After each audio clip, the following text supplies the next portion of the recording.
நேயர்களே, சுற்றுலா தலங்களில் அழகு வாய்ந்த நீலகிரி மாவட்டத்தில் எழில் கொஞ்சும் மலைகளுக்கும் வன விலங்குகளுக்கும் மட்டுமின்றி குளிருக்கும் பஞ்சம் இருக்காது. இங்கு வரும் சுற்றுலா பயணிகளை மலர் செடிகள் கம்பளம் விரித்தும் மலைகள் குடைபிடித்தும் குளிருடன் சேர்ந்து நம்மை வரவேற்பது போல் தோன்றும். தற்போது நீலகிரி மாவட்டத்தில் நீர்பனி பொழிவு தொடங்கியுள்ளது. இது நமக்கு இனிமையான தகவலாக இருந்தாலும் இதனால் சில பாதிப்புகளும் ஏற்படுகின்றன. இது குறித்து எமது நீலகிரி செய்தியாளர் ஸ்காட் தரும் தகவல்களை இப்போது கேட்போம். நீலகிரி மாவட்டம் உதகையில் தற்போது பனிப்பொழிவு துவங்கியுள்ளது. குறிப்பா பார்த்தோம்னாக்க இந்த ஆண்டு நமக்கு பனியுடைய தாக்கம் தாமதமாகவே பொழிய துவங்கியுள்ளது. அது மட்டுமின்றி பார்த்தோம்னாக்க மழையும் குறைவாகத்தான் பெய்து உள்ளது. இந்த குறிப்பா பார்த்தோம்னாக்கா அக்டோபர், நவம்பர், டிசம்பர் மாதங்களில் காலை நேரத்தில் அதிகமான பனி பெய்ய தொடங்கும். ஆனால் இந்த ஆண்டு பனியுடைய தாக்கம் தாமதமாக துவங்கியுள்ளது. இந்த பனியினால் பாதிக்கக்கூடிய சூழ்நிலை பார்த்தோம்னாக்க மலை காய்கறிகள் மற்றும் தேயிலை விவசாயம் மற்றும் சுற்றுலா பயணிகள், உள்ளூர்வாசிகள் அதிகமாக பாதிக்கக்கூடிய சூழ்நிலை உருவாகுது. இந்த பனியின் பார்த்தோம்னாக்க அதிகாலையில் அதிகமாக பனி பெய்வதால் தேயிலை செடிகள் மீது இந்த பனி விழுவதனால் இந்த தேயிலை கொழுந்துகள் பாதிக்கக்கூடிய சூழ்நிலை உருவாகிறது.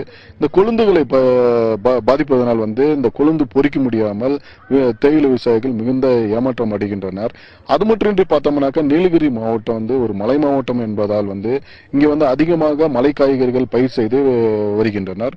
இந்த மலை காய்கறிகள் மீதும் இந்த பனி தாக்கம் அதிகரித்து உள்ளதனால் இந்த மலை காய்கறிகளும் விளைச்சல் குறைவாக உள்ளது.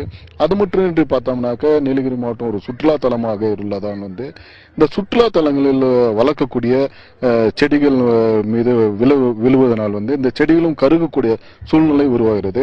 ஆகவே இந்த தோட்டக்கலை துறையினர் பார்த்தோம்னாக்க இந்த செடிகள் மீது கோத்தகிரியிலிருந்து கொண்டு வரப்பட்ட கெஞ்சா மலரை அதன் மீது முழுமையாக வைத்து அதை மறைத்து பாதுகாத்து வருகின்றனர்.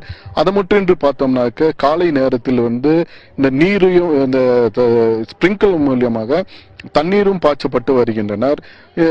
இந்த பனியின் தாக்கத்தால் பார்த்தோம்னாக்க அதிகாலையில் நடைபயிற்சியில் ஈடுபடக்கூடிய பயிற்சியில் ஈடுபடக்கூடிய ஊழியர்களுக்கு மீதும் மிகுந்த குளிரினால் பாதிக்கப்பட்டு வருகின்றனர். எனவே பார்த்தோம்னாக்க இவர்கள் தங்களுடைய சொட்டர், குல்லா போன்றவற்றை அணிந்து செல்லக்கூடிய சூழ்நிலையும் உருவாகிறது. அது மட்டுமின்றி பார்த்தோம்னாக்க தற்போது உதகையில் அதிகமாக சொட்டர், குல்லாக்கள் விற்பனையும் அதிகரித்து வருகிறது. குறிப்பா பார்த்தோம்னா அதிகாலையிலே இப்ப இந்த சொட்டர் குல்லாவுடைய கடைகள் போடப்பட்டு வருகின்றனர். குறிப்பா பார்த்தோம்னாக்க இங்க வரக்கூடிய சுற்றுலா பயணிகள் இவர்கள் இந்த சுட்டர், குல்லா போன்றவற்றை அணிந்து இந்த சுற்றுலா தலங்களை பார்த்து ரசித்து செல்கின்றனர். எனவே பார்த்தோம்னாக்க இந்த மாதம் இறுதி வரை இந்த பனித்தாக்கம் இருக்கும் என்று எதிர்பார்க்கப்படுகிறது.